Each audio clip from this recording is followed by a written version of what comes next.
For us, the living. Is easy divorce a form of adultery?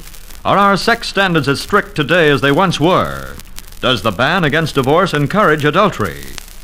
These are questions that thinking people are frequently concerned with. Today's station WNBC brings you the seventh in a series of transcribed programs titled For Us, the Living, designed to discuss the relation of the age-old 10 Commandments to modern-day living. Today, the seventh commandment, Thou shalt not commit adultery. And now, our moderator, Dr. Arthur J.S. Rosenbaum, well-known community relations consultant and lecturer. Dr. Rosenbaum. Good afternoon, friends. You are about to hear a completely unrehearsed and informal program which concerns itself with the greatest set of laws ever given to mankind. Truly, they are guideposts for us, the living. We are much concerned these days with striking a blow for peace, for a better world, for justice, and sometimes I think our efforts very much resemble those of a man who was attempting to hang a picture while his wife was quarterbacking the operation. He was standing on a chair and could not quite reach the desired height, and so she placed a stool on the chair and told him to stand on that. And balancing himself in what you can well imagine was a very precarious position, he gave the nails a few hesitating and uncertain taps with his hammer. "Why don't you give a brave blow or two and settle it?" asked his wife. Replied the husband, "How can a man give a brave blow when he is standing on a foundation like this?" Now it seems to me that instead of relying so much on armaments and diplomatic covenants as a foundation for the new world we want to build, we would be much better advised to use that foundation, the moral truths, to be delivered and to be understood and derived from a study of the 10 Commandments. And that is why on this program we attempt to relate the 10 Commandments to modern-day life in a manner which is neither theological nor philosophical, but which points out the very practical aspects of these 10 Commandments for us, the living. Our panel participants are members of the three great religious faiths. They are Dr. Ethel J. Alpenfels, Associate Professor of Education at New York University, noted anthropologist and author; Mr. John P. McArdle, prominent attorney and state advocate of the Knights of Columbus of the state of New York; and Mr. S.D. Gershowitz, well-known communal worker and executive director of the National Jewish Welfare Board. Now, Professor Alpenfels and gentlemen, we are discussing today the seventh commandment, Thou shalt not commit adultery, which, as we all realize, is a very difficult, and I might even say a very delicate subject to discuss. As is our usual procedure on this program, however, we shall discuss this commandment in as frank a manner as possible. I would, however, like to remind our listeners of the woman who cornered the great English lexicographer Dr. Johnson and gushed, "Oh, Dr. Johnson, I was distressed to find that you had included so many naughty words in your dictionary." Johnson looked at her coldly and replied, "And I, madam, am distressed to find that you looked for them." Well, let's get started on this. Mr. McArdle, do you think our sex standards are as strict today as they once were? No, I do not, Dr. Rosenbaum. And I think there are many contributing causes. And probably the foremost cause is the general laxity in religious practice amongst our people. I think that closely tied up with moral practice is the attention that a people pays to religious work. Well, do you mean that in the formal sense of worship, or do you mean that in obeying the dictates of, let us say, such instruction as the 10 Commandments and other moral instruction? Well, I can't see that there is any great divergence in the two. I think if people go in for formal worship, then they are people who will observe. Dr. Alpenfels, would you agree with that? Yes, I agree with Mr. McArdle that our sex standards today are less strict than they were in the past. Well, would you agree with the reason that he gives for them, or do you think that there are other reasons? Oh, I think there are other reasons. It was a composite of factors, of which this might have been one, but I think it was one that largely affected the upper or more privileged classes and not necessarily the masses of people. I see. And that's always Yes, true Dr. as you look Alpenfeld. around in the world picture, that so many of these laxities are concerned with the upper class people. The lower class people are busy making life easy for the upper class. Oh, I knew. we're really getting on to something now. But I'd like to get away from Rome and Greece, perhaps, and come down to, or go back, I don't know which way, to some of the more primitive tribes. Their customs and ideas on such a subject, let us say, as adultery. Would they regard adultery as immoral, Dr. Alpenfeld? Oh, yes, I think that you could say positively yes on that. We know that monogamy, the form of marriage of monogamy, is the only one permitted and Will you recognized. please define monogamy? One wife and one husband. I see. The only form permitted universally. We hear so much about polygamy, one man and several women, and yet it was again only permitted to a few, and it was tied up very closely with the economic system. I'd like to make a point here that I think is important in understanding this commandment from the point of view, if you would include the world, and that is our whole concept of romantic love.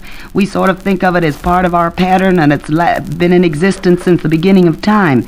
And yet we know when we turn back to the history of the Middle Ages, it was the troubadours of the Middle Ages and earlier that brought this picture of romantic love, the troubadours who sang about women in all their glory and their virtues. Pardon me for a minute, I don't want to interrupt, but when you talk about the troubadours, would their modern descendants be the crooners of today? I think so. That's certainly a modern version. But when you look at other societies, we find that romantic love just simply doesn't exist.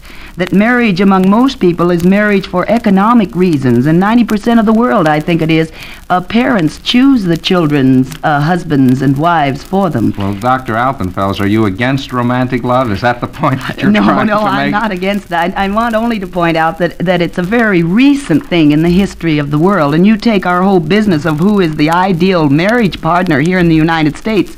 We think of some of our motion picture actors, and we think, for example, of being tall and handsome and dark and strong. And yet you go to other people, what are their ideals of romantic love? Just to mention one, the Arabs. The girls among the Arabs will swoon whenever an epileptic is mentioned, for the epileptic stands in the place of our ideal motion picture star. And so each people have their ideal type. And romantic love is our own version here in the United States. There's one thing, Yes, Dr. Mr. McArdle. Alpenfels, and that is the notion that has been brought to us that economic basis was the only basis of these arranged marriages. Didn't parents also consider the desirability and the suitability, rather, of these contracting parties? Oh, yes, very much. The Chinese have a very nice way of saying it. They say the person that you should marry is one whose doorway faces your own doorway. In other words, there is more than economic, and you're right, Mr. McArdle, on that, but economic is a predominant one, at least as you study the world. I see. Now, this, I'd like you to elaborate for just a minute on this idea of one doorway facing the other. Is that to sort of give a break to the boy and girl next door? Is that it? Next door. Of course, what the Chinese have in mind, that there are marriages which are permitted and marriages which are not. And the person whose door faces your own is most likely a person who lives within your own group, and therefore is the one that you are permitted to marry. Mr. Gershowitz, Dr. Alpenfels mentioned the question of movies and the ideal type. Would you say that modern movies and books encourage the breach of this seventh commandment by playing up so vividly the sex factors? I would say that that's quite so, Dr. Rosenbaum, and I think that books and movies that we see today are if they were brought into line with this commandment, would be helpful in reducing the kind of failures that we see. Well, you know, we're talking about movies and Hollywood. Recently, I heard of a little girl who was registering for school, and as is natural, one of the questions she had to answer was the name of the father. And this little girl replied, well, what do you want to know? Do you want to know the man that my mother is divorced from, or the man she's married to now, or the man she's going to marry when she divorces this fellow in 2 weeks? And I'd like to ask Mr. McArdle, do you think that these type of marriages, this easy taking and putting asunder, is a form of adultery? Yes, there's no question in my mind that it is. I think that nature intended one man and one woman. There is there is more than the physical element to marriage, although that should not be understressed. Sex, or the physical element, should be the most ardent and the most intimate and the most enduring of companionship, ought to bring about that condition. And if that is done, it tends to unite two lives, not merely in a carnal embrace, but in a union of heart and soul that leads to a fusion and a completion of the personality of both of these people. And that's the reason we should have a monogamy. Outside, of course, that's the rational reason, but then there's the divine command, which is something else again. I see. Well, we're going to get to that aspect of it in just a moment, but I'd like to ask Dr. Alpenfels, would you say that there's too much emphasis on sex in our society, or is it only the wrong kind of emphasis? Well, I think that there is too much emphasis on it in our society, but I think also there is the wrong kind of emphasis. You can take any group you want where there's much more emphasis on sex, in the sense that there is freedom of sex activity before marriage, if you will, in certain primitive groups. And because of that, they claim, or so they will tell if you go and talk to them, that they do not have the problem of sex there in their society. Mm-hmm. Mr. Gershowitz, how do you feel about this? Well, we certainly believe in modern social work that an intelligent and sound program of sex education would be helpful in reducing sex delinquencies and many of the breakups of marriages that we've seen and experienced within this past period of history. We would certainly say that there has been an overemphasis on sex, but I think that'll be corrected if a program of sound sex education is conducted intelligently through every medium and channel that we have available to us in our present form of society. Dr. Alpenfels? Well, Mr. Gersowitz, don't you think that it's because there's too much whispering about it? It's not brought out in the open, and the thing which is hidden is the thing that's likely to be talked about, and they're not likely to have the right kind of education. And I think our young people deserve more education in this field. Mr. McArdle? Yes, there's one point that I think we should bring out here. When we were talking about the commandment, honor thy father and thy mother, we talked about the delinquency of parents. And I think if there's one way in which parents offend more than any other, it is in this failure, this cowardice in approaching the teaching of proper sex to their children. I believe it is their duty, and I believe that 9 out of 10 parents shirk that duty. Well, there seems to be pretty general agreement on that. Of course, I don't believe in this promiscuous and general sex education. I think that's a very wrong thing. I don't believe that a teacher should go up before an entire class and attempt to teach an entire class, because I think that can lead to a lot of difficulty. Mr. McArdle, I want to ask you a question. What do you think of these new sex films that are out? I know in going and visiting school systems, there's a lot of question on that. Yes, I think there's very serious question in that. I think that they can do more harm than good, these sex films. If they're shown to the proper people, if those sex films are shown to the parents, as a group of parents, I think they're excellent and should be done, and I think it's part of what the parents should know. But I don't think that they ought to be shown promiscuously to children, because I think it would have a very bad effect on the children. Well, then, in other words, Mr. McArdle, you believe that sex education should only be given, let us say, in the home or individually, but you do not believe in teaching sex in a classroom, let us say, the way we would teach any other subject in the school curriculum? No, because it's an entirely different thing. It's such a personal matter with each individual child, and the development of each child has to be taken into consideration, and you can't get them all equally developed in a classroom. All right, Mr. McArdle, but your point is that parents should do it. Now, do you think that most parents are equipped to do an adequate job, since they themselves have been the product, I think, of instruction which has tended to make this whole subject of sex taboo?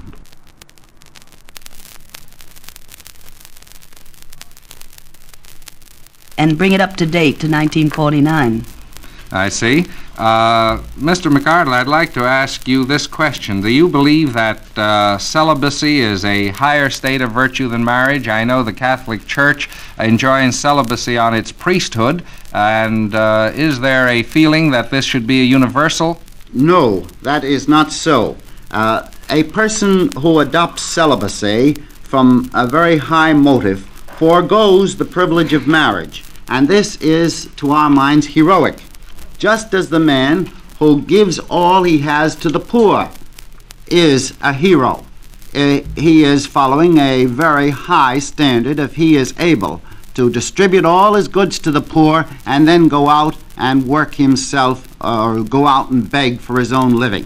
Now that's a very high standard that you won't expect from everybody. Those who are willing to do it, do it, just as the others do the same. I'd like to get one more question here, if I can, and that is this. Dr. Alpenfels, do you think that an adulterer should be forgiven for the sake of preserving the family unit? That is a tough question. I think, looking at it, that my answer would certainly be yes. In the standards of our society, yes. I see. Mr. Gershowitz? I would agree if the best interests of the family and the preservation of the family was the factor upon which the forgiveness was to be granted. But and I would assume under those circumstances that whatever adultery was performed had a valid, modern, basic reason for it. In other words, that the person was not happy in his family life, that there were difficulties into which he or she had run, and they had been prompted into this type of error by the circumstances. Mm-hmm. Well, I think we are going to try to sum up now our discussion of this afternoon. It seems we've had agreement that sex standards are not as strict today as they once were, and due somewhat to the complexity of our society. I think also that there was general agreement that the present equality of the sexes does not contribute to the breakdown of sex standards. Perhaps I personally would want to enter a reservation.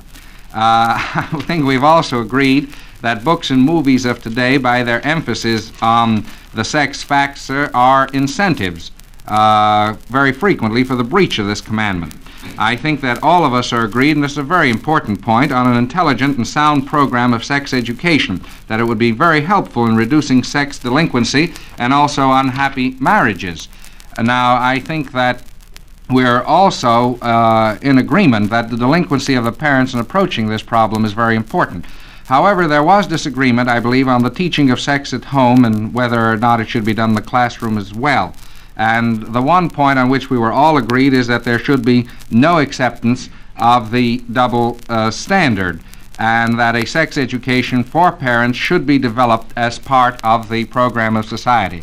Now, I'd like to thank each of our panel participants, Dr. Ethel J. Alpenfels, Mr. John P. McArdle, and Mr. S.D. Gershowitz, for being with us, and I would like to cordially invite the comments of our listeners about today's program. Now, here is Lionel Rico to tell you about next week's program. You have heard this afternoon a discussion which concerned itself with the seventh commandment, Thou shalt not commit adultery. Next week at the same time, For Us the Living will present a discussion of the eighth commandment, Thou shalt not steal. Your moderator was Dr. Arthur J.S. Rosenbaum. Listen again next week at the same time when WNBC presents For Us the Living. Today's program was transcribed and came to you from our studios in Radio City.